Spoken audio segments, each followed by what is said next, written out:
Hello, my dear students. I am Rati Chaudhary, your SST teacher. Today, I will explain a new chapter in your SST, chapter number 6, and that is frigid zone. So, let's start. Dear students, please watch this video carefully so that you can understand this chapter very easily. The frigid zone. सबसे पहले आपने जो पिछला chapter था आपका, उसमें आपने 3 Jones के बारे में पढ़ा था। तो आज हम फ्रीजिड जोन के बारे में आपको बता रहे हैं कि फ्रीजिड जोन कहाँ कैसे पाया जाता है और इसकी क्लाइमेट कैसी है, यहाँ पर वेजिटेशन कैसी है, इसके बारे में हम इस वीडियो में डिस्कस करेंगे। तो हम स्टार्ट करते हैं फ्रीजिड जोन से। The frigid zone is the coldest zone on the earth. It extends from the Arctic Circle to the North Pole in the northern hemisphere and is known as the North Frigid Zone. The South Frigid Zone lies between 66.5 degrees south and 90 degrees south between the Antarctic Circle and the South Pole. These regions receive slanting rays of the sun throughout the year and are therefore very cold and covered with snow and ice all year round. Frigid zone वह area है जो north pole में Arctic circle और south pole में Antarctic circle के मध्य पाया जाता है ना। जो ये एरिया है, इसे जो नॉर्थ में जो पाया जाता है उसे उत्तरी फ्रीजिड जोन कहा जाता है और दक्षिणी फ्रीजिड जोन अंटार्कटिक सर्किल के बीच, इसमें आपको दिया हुआ है ये 66.5 साउथ में और 90 डिग्री साउथ के बीच पाया जाता है। इन क्षेत्रों में क्या होता है, जो सूर्य की किरणें होती हैं वो तिरछी पड़ती हैं। ये स्लैंटिंग रेज मीन्स तिरछी किरणें पड़ती हैं, इसलिए पूरे साल भर ये ठंडा और बर्फ़ से ढका रहता है। The North Frigid Zone includes northern parts of Canada and Alaska, Greenland, northern Scandinavia, Sweden and Finland, Siberia and Russia, and the Arctic ice. Although inhabited, very few people live here. उत्तरी ठंडे क्षेत्र में Canada के उत्तरी भाग आते हैं और अलास्का, ग्रीनलैंड, उत्तरी स्कैंडिनेविया और रूस में साइबेरिया और आर्कटिक, ये यहाँ पर ये जो ठंडे प्रदेश हैं ये उनके नाम है जो यहाँ पाए जाते हैं। ठीक है, आबाद होने के बावजूद भी यहाँ बहुत कम लोग रहते हैं, है ना। The south frigid zone consist mainly of continent of Antarctica which is uninhabited and is known as the frozen continent. दक्षिण के ठंडे क्षेत्र में मुख्य रूप से महाद्वीप शामिल हैं, है ना। यहाँ पे बहुत मुख्य रूप से कौन से आते हैं, कॉन्टिनेंट्स आते हैं। और अंटार्कटिका जो एक निर्जन क्षेत्र है, जमे हुए महाद्वीप के नाम से भी जाना जाता है। ठीक है, अंटार्कटिक, यहाँ पे बर्फ़, हर समय बर्फ़ जमी हुई रहती है, इसलिए इसे फ्रोजन कॉन्टिनेंट भी कहा जाता है। नेक्स्ट है आपका कि क्लाइमेट, यहाँ की क्लाइमेट कैसी है। The frigid zone are frozen throughout the year because of their distance from the equator. The polar regions experience 6 months of continuous daytime and 6 months of continuous night due to the tilt of the axis of the earth, long spell of frozen state and up from the polar ice caps. यहाँ की जलवायु कैसी है उसके बारे में आपको बताते हैं। यहाँ पर ध्यान से पढ़िए, मैं आपको लाइन टू लाइन एक्सप्लेन करती हुई जा रही हूँ, तो आप प्लीज़ इसे ध्यान से पढ़िए। अपनी बुक ओपन कर लीजिए या फिर आप वीडियो के माध्यम से भी देख सकते हैं इसे। भूमध्य रेखा के दूरी के कारण, जो इक्वेटर होता है उसकी दूरी की वजह से जो ये शीतोष्ण क्षेत्र है, जो फ्रीजिड जोन है, इसे हम हिंदी में शीतोष्ण क्षेत्र कहते हैं। तो भूमध्य रेखा से दूरी के कारण, मैंने आपको बताया था जो क्षेत्र इक्वेटर के करीब होते हैं वहाँ पर बहुत ज़्यादा गर्मी होती है, और जितनी दूरी बढ़ती जाती है उसी हिसाब से ठंड भी बढ़ती जाती है। तो जो ये क्षेत्र होते हैं, फ्रीजिड जोन का जो क्षेत्र है वो क्या है, इक्वेटर से काफ़ी दूरी पर स्थित होता है, इसलिए यहाँ पर दूरी के कारण ये वर्ष भर क्या होते हैं, जमे हुए रहते हैं। पृथ्वी की धुरी के झुकाव के कारण, ये मैंने आपको अभी इसमें पढ़ा था, tilt of the axis of the earth, पृथ्वी की धुरी के झुकाव के कारण ध्रुवीय क्षेत्रों में 6 महीने लगातार दिन रहता है और 6 महीने लगातार रात का अनुभव होता है। जमी हुई अवस्था के लंबे समय के कारण, मतलब हर समय जो जमा हुआ रहता है बर्फ़, इस कारण बर्फ़ की टोपियाँ जैसी बन जाती हैं, कैप्स, आइस कैप्स बन जाती हैं। The Arctic circle in the northern hemisphere is frequented by strong winds and blizzards in summers. Some part of the ice melts in narrow belts across Europe, Russia and North America. The summer temperatures may rise to 12 degrees Celsius, although the average temperature is around 3 degrees Celsius. In winters, the temperature can drop to minus 40 degrees Celsius. The Antarctica lies entirely in the frigid zone. तो उत्तरी गोलार्ध में Arctic circle में अक्सर तेज़ हवाएं, strong winds और बर्फीले तूफ़ान, ये विजार्ड्स जो दिया हुआ है इसका मतलब होता है बर्फीले तूफ़ान आते हैं और तेज़ हवाएं चलती हैं। गर्मियों में बर्फ़ का कुछ हिस्सा यूरोप, रूस और उत्तरी अमेरिका में पिघल जाता है। गर्मियों में तापमान 12 डिग्री सेल्सियस तक बढ़ जाता है, 12 डिग्री तक बढ़ जाता है टेम्परेचर, हालांकि औसत तापमान 3 डिग्री सेल्सियस के आसपास होता है। सर्दियों में यहाँ तापमान -40 डिग्री तक गिर जाता है। ठीक है, अंटार्कटिका पूरी तरह से ठंडे क्षेत्र में स्थित है। ये मैंने आपको पढ़ाया था, Antarctica lies entirely in the frigid zone. The frozen land is colder than frozen water. It is cold, dry and windy throughout the year. We have learned the polar regions experience 6 months of continuous daytime and 6 months of continuous night. Even though these regions receive light from the sun for long periods, the slanted rays are very weak and they do not have much heat.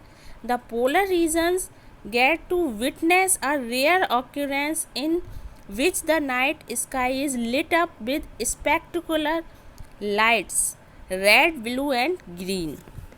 हाँ, अब हम इसमें आगे का पढ़ेंगे कि ये ठंडे क्षेत्र में स्थित है। मैंने आपको बताया जमी हुई भूमि जमे हुए पानी की तुलना में ठंडी होती है। इट इज़ कोल्ड, ये मैंने आपको बताया, the frozen land is colder than frozen water. जमी हुई जो ज़मीन होती है वो जमे हुए पानी की तुलना में अधिक ठंडी होती है। ये साल भर ठंडा, शुष्क और हवा वाला रहता है।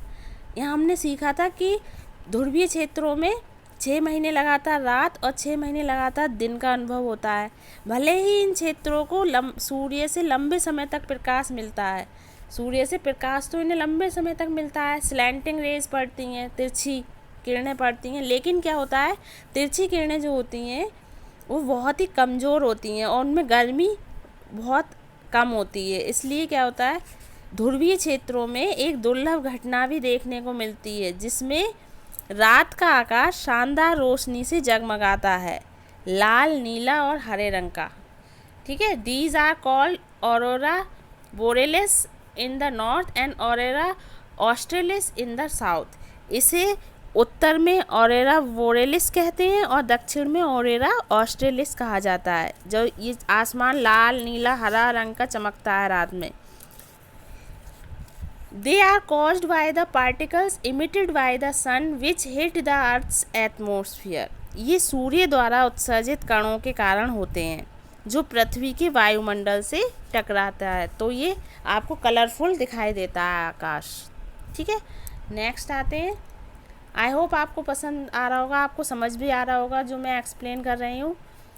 आप ध्यान से इस वीडियो को देखेंगे तो आपको ज़रूर समझ में आएगा। लाइन टू लाइन आप पढ़ते हुए चलिए। वनस्पति, अब आता है वेजिटेशन। वेजिटेशन ये आप देख रहे हैं। Due to the cold climate and permanently frozen soil called permafrost, there is almost no vegetation in the frigid zone there is no rainfall and the weather is comparatively mild in summer. वनस्पति कैसी होती है वहाँ पर? ठंडी जलवायु और permanent ठंडी जमी हुई मिट्टी के कारण इसे परमाफ्रॉस्ट कहा जाता है। ठीक है, परमाफ्रॉस्ट कहा जाता है। ठंडे क्षेत्रों में लगभग कोई वनस्पति नहीं होती है। ज़्यादा ठंड होगी तो वनस्पति ऑब्वियसली कोई भी प्रकार की वनस्पति सर्वाइव नहीं कर पाएगी, है ना। There is no rainfall and the weather is comparatively mild in summer. Plants which find it difficult to grow manage to survive during summer. Mosses and lichens and those plants that wear berries grow here. वर्षा भी नहीं होती और गर्मियों में मौसम अपेक्षाकृत हल्का होता है।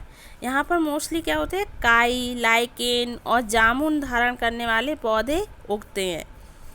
इस क्षेत्र में और कोई पेड़ नहीं उगते हैं, है ना। Trees do not grow in this region. इस क्षेत्र में पेड़ नहीं उगते हैं। The dwarf willow, one of the smallest woody plant, has adapted to the cold conditions. This kind of vegetation is called tundra. बोना विलो एक ऐसा पौधा है जो ठंड की स्थिति के अनुकूल हो गया है यहाँ पर। इस प्रकार की वनस्पति को टुंड्रा वनस्पति भी कहा जाता है। बोना विला, ड्वार्फ विलो नाम का एक पौधा है जिससे लकड़ी प्राप्त होती है। वो यहाँ पर उगता है क्योंकि उसने खुद को यहाँ की क्लाइमेट के अकॉर्डिंग कर लिया है। और इस प्रकार की वेजिटेशन को टुंड्रा कहा जाता है। क्या कहा जाता है? टुंड्रा। नेक्स्ट है आपका कि यहाँ पर वाइल्ड लाइफ कैसी है, जंगली जीवन कैसा है, जंगली जो जीव जंतु हैं वो किस प्रकार के रहते हैं। Animals have found ways to adapt to the severe climate of the frigid zone. Some have naturally adapted. For example, penguins, seals and walruses have thick skin which protects them from severe cold. वहाँ रहने वाले जानवरों ने ठंडे क्षेत्र की गंभीर जलवायु के अनुकूल होने के तरीके खोजे हैं, है ना। जो वहाँ पर जानवर रहते हैं उन्होंने खोजा है कि किस तरह से वहाँ पर सरवाइव किया जाए। तो कुछ ने तो क्या किया है, स्वाभाविक रूप से खुद को उस वातावरण के अनुकूल कर लिया है, जैसे कि पेंगुइन, सील और वालरस। इन जो वो होते हैं जानवर और पक्षी, इनकी क्या होती है, त्वचा वो बहुत ज़्यादा मोटी होती है, स्किन, जो उन्हें गंभीर ठंड से बचाती है। Birds of the frigid zone includes snowy owl, Arctic terns and penguins. The polar bear, snowy owl and Arctic fox have thick fur coat which keeps them warm. And क्या होता है कि वहाँ पर रहने वाले ठंडे क्षेत्र में पाए जाने वाले पक्षियों में जैसे बर्फीला उल्लू, आर्कटिक टर्न और पेंगुइन शामिल हैं। इसके अलावा ध्रुवीय भालू, बर्फीला उल्लू और आर्कटिक लोमड़ी जो होते हैं, ये जानवर, इनमें मोटे फर के कोट होते हैं इनकी बॉडी पर, जो उन्हें क्या करते हैं, गर्म रखते हैं। And white colour helps them to blend with the landscape. और जो वाइट कलर होता है उनका, तो वो वहाँ के जलवायु में, वहाँ के वातावरण में उन्हें मिक्स कर देता है, क्योंकि वहाँ भी चारों ओर बर्फ़ होता है और इनकी वाइट फर होती है, तो वो बिल्कुल उसमें मिक्स हो जाते हैं, ब्लेंड हो जाते हैं। Many species of insects are found in these zones. The seas abound in fish, seal, whale, and walrus. Some animals like squirrels hibernate underground. That is, they go into deep sleep in which their heartbeats slow down, while other migrate, such as the Arctic tern, a bird which flies almost 17,600 kilometre every spring and autumn.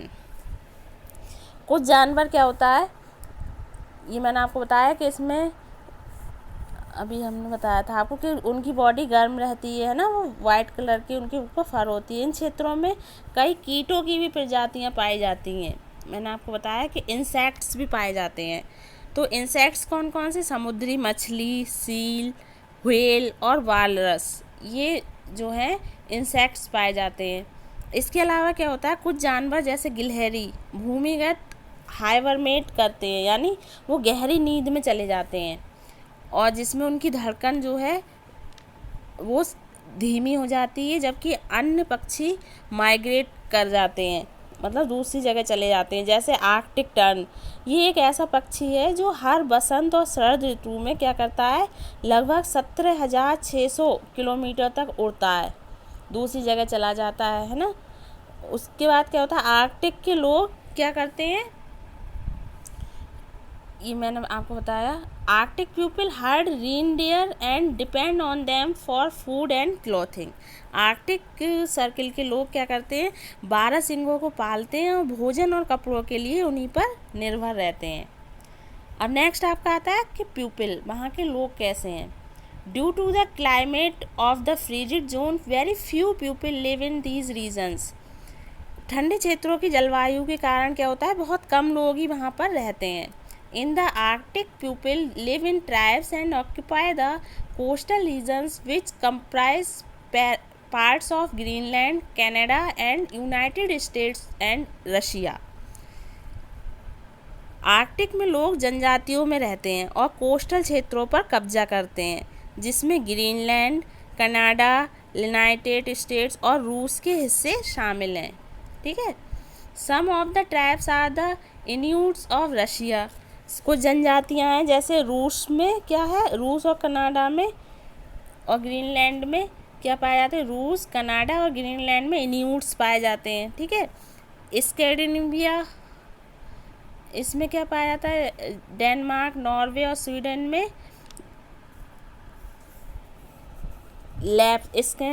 Scandinavia के lapse और Siberia में याकूत है ना, और Alaska में एल्न्यूट्स पाए जाते हैं। ये जनजातियों के नाम है। ठीक है।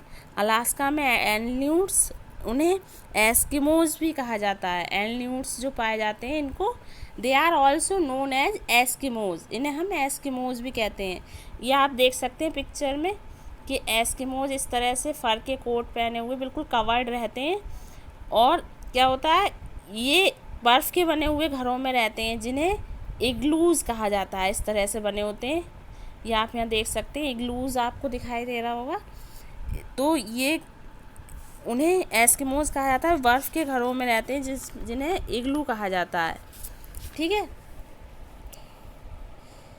Fishing and hunting of whale, seals and walruses is a common occupation. Whale, seal और वॉलरस का मछली पकड़ना और शिकार करना एक उनका सामान्य व्यवसाय है। उनका मुख्य व्यवसाय क्या है, मछली पकड़ना और शिकार करना। For this purpose they use boats called kayaks. इस काम के लिए वो मतलब शिकार करने के लिए, मछली पकड़ने के लिए एक बोट का इस्तेमाल करते हैं, जिसे कयाक कहा जाता है। ये देख रहे हैं आप पिक्चर में, ये कयाक बोट है जिसका नाम है कयाक। ठीक है। तो आपसे ये क्वेश्चन पूछा जा सकता है कि उस बोट का नाम क्या होता है। और जो बर्फ़ के घर बने होते हैं उन्हें क्या कहा जाता है, इग्लूज। और जो रहते हैं बर्फ़ के घरों में उन्हें क्या कहा जाता है, एस्किमोज। तो ये कॉमन क्वेश्चंस हैं। फिशिंग एंड हंटिंग, ये कयाक बोलते हैं। They use bows, arrows, rifles and harpoons for hunting and sledges drawn by reindeer और husky sled dogs as means of transport. अब वो क्या करते हैं, शिकार के लिए धनुष, तीर, मील और हार्पून। हार्पून एक प्रकार का भाला होता है जिसका उपयोग वो शिकार के लिए करते हैं। और स्लेज नामक छोटी गाड़ियों का उपयोग ट्रांसपोर्ट के रूप में करते हैं, जिन्हें हिरन या कुत्तों की सहायता से चलाया जाता है। ठीक है। डॉग्स या हिरन की सहायता से उन्हें खींचा जाता है। Nowadays modern snow scooter, snow coaches and terra buses are also used in some regions. लेकिन आजकल क्या है, कुछ क्षेत्रों में आधुनिक स्नो स्कूटर, स्नो कोच और टेरा बसों का भी यूज़ किया जा रहा है ट्रांसपोर्ट के लिए। ये देख रहे हैं आप गाड़ी, स्लेजेस बोलते हैं, जिन्हें डॉग्स के द्वारा चलाया जा रहा है। नीचे पिक्चर में आप देख सकते हैं, sledges pulled bye dogs. Okay. तो आई होप आपको ये चैप्टर अच्छे से समझ आ गया होगा, और आप वीडियो को पूरा देखें और लाइक और शेयर करना ना भूलें। नेक्स्ट वीडियो में नेक्स्ट चैप्टर के साथ मैं फिर मिलूँगी। तब तक के लिए bye bye and take care.